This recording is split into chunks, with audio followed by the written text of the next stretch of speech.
Root mobile limited company का IPO 9 सितंबर को start होना है और ये 11 सितंबर तक खुला रहेगा। इसका अलॉटमेंट 17 सितंबर को होगा और इसकी लिस्टिंग 21 सितंबर को होगी। इसका प्राइस 345 से 350 रुपये पर शेयर का रखा गया है। लॉट साइज 40 शेयर की है, मतलब मिनिमम एप्लीकेशन 14,000 रुपये की होगी। इस आईपीओ में कंपनी फ्रेश इक्विटी भी इशू करेगी, इसके साथ साथ ऑफर फॉर सेल भी। हमारी रिव्यू इस पर्टिकुलर आईपीओ के लिए सब्सक्राइब की रहेगी। इसे आप लिस्टिंग गेन के लिए अप्लाई कर सकते हैं, as well as long term के लिए भी रख सकते हैं। अब आइए हम कंपनी के बारे में कुछ जानकारी ले लेते हैं। ये कंपनी 2004 में मुंबई में स्टार्ट हुई थी। इस कंपनी का main business cloud communication platform as a service CPaaS provide करना है। ये सर्विस ये एंटरप्राइजेस को, ओवर द टॉप प्लेयर्स को, मोबाइल नेटवर्क ऑपरेटर्स को प्रोवाइड करती है। इस कंपनी का मेन वर्क आप समझें तो ये कंपनी क्या करती है, जो मोबाइल नेटवर्क ऑपरेटर्स होते हैं उनसे एसएमएस और वॉइस, ये वॉइस चैनल्स की सर्विस को परचेज करती है और इसे अपने प्लेटफॉर्म पे, क्लाउड प्लेटफॉर्म पे इंटीग्रेट करके दूसरे एंटरप्राइजेस को प्रोवाइड करती है, जिससे रिच कम्युनिकेशन सर्विसेज की फैसिलिटी ये दूसरे एंटरप्राइजेस को प्रोवाइड कर सकती है। तो इसके मेन 3 बिजनेस वर्टिकल्स हैं। एक तो एंटरप्राइज जो इसकी सर्विस यूज करते हैं, और इस सर्विस में जो एंटरप्राइज होते हैं इनको ये RCS rich communication service provide करती है। A to P application to peer और peer to application messaging provide करती है। टू वे मैसेजिंग प्रोवाइड करती है, business messaging, emailing, URL shortening or जैसी काफ़ी सर्विसेज प्रोवाइड करती हैं। अगर आप नॉर्मल यूज़ में समझें तो हम कभी किसी कंपनी की सर्विस यूज़ करते हैं और उसमें जो ओटीपी आते हैं तो वो ओटीपी प्रोवाइड करने का काम ये कंपनी करती है। फिर हम कभी कहीं पे ऑर्डर प्लेस करते हैं तो ऑर्डर प्लेस करने के बाद हमें एसएमएसेस आते हैं, तो एसएमएसेस सेंड करने का काम ये कंपनी करती है।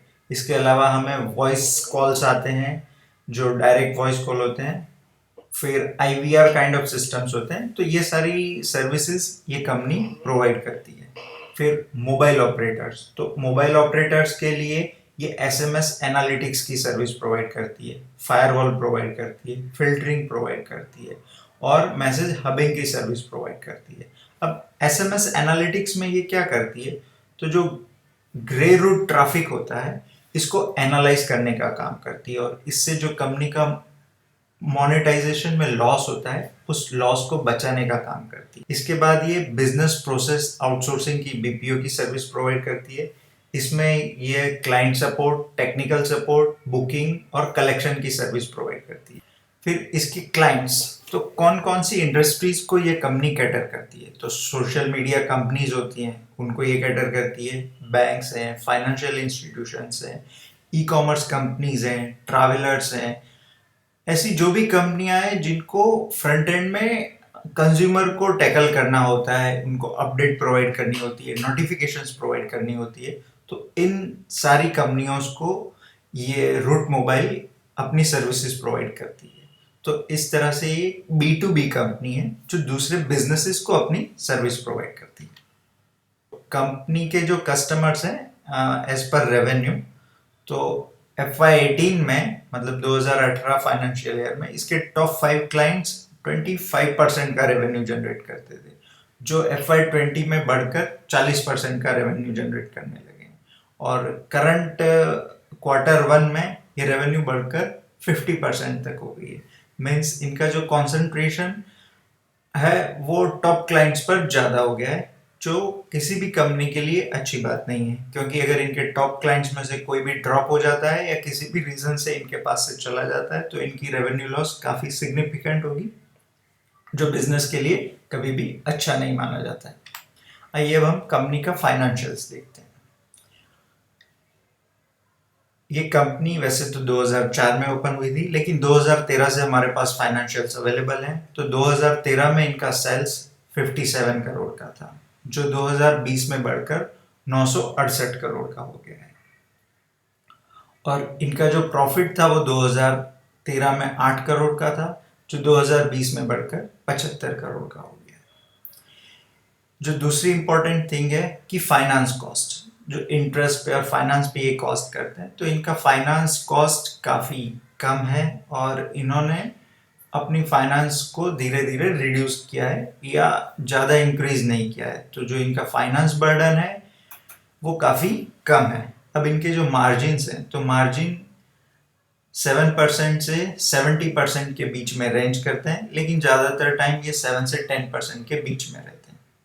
अब इनका जो एक्सपेंस है, तो इनका मेन एक्सपेंस मैसेजेस परचेज करने में चला जाता है, क्योंकि ये मैसेजिंग की सर्विस प्रोवाइड करते हैं, तो जो नेटवर्क ऑपरेटर्स होते हैं उनसे ये मैसेजेस परचेज करते हैं और इनमें अपना वैल्यू एडिशन करके आगे सेल करते हैं। सो इनका जो सबसे ज़्यादा एक्सपेंस होता है वो मैसेजेस पे होता है। तो अगर कुछ भी टेलीकॉम सेक्टर में कुछ भी ऐसा हैपन होता है जिससे मैसेजिंग की कॉस्ट इंक्रीज हो जाती है, तो इनके मार्जिन्स पर काफ़ी बड़ा इफेक्ट पड़ सकता है।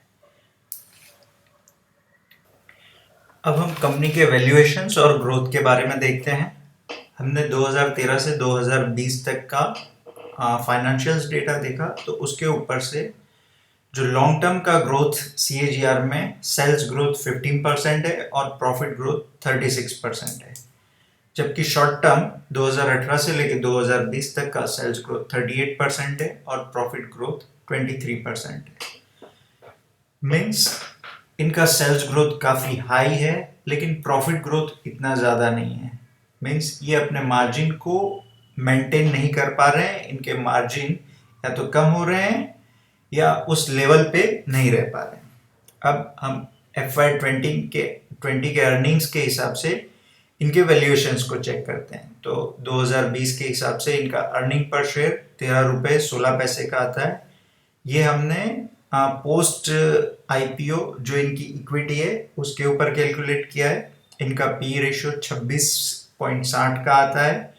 अगर हम Q1 के रिजल्ट्स जो अवेलेबल हो चुके हैं उसको चेक करें और उसको एनुअलाइज करके अगर पी रेशियो जनरेट करें तो करीबन 19 का आता है। इसका RONW 25.58% का है और NAV 59 का है। जो अगर वैल्यूएशंस के हिसाब से देखें तो रीजनेबली प्राइस्ड है। जैसे कि कंपनी का ग्रोथ काफ़ी अच्छा है, तो हम इस वैल्यूएशन को रीजनेबल मानेंगे। अब आइए हम IPO की कुछ और डिटेल्स देख लेते हैं। ये IPO की टोटल साइज 600 करोड़ की है, जिसमें से 240 करोड़ फ्रेश इश्यू में है।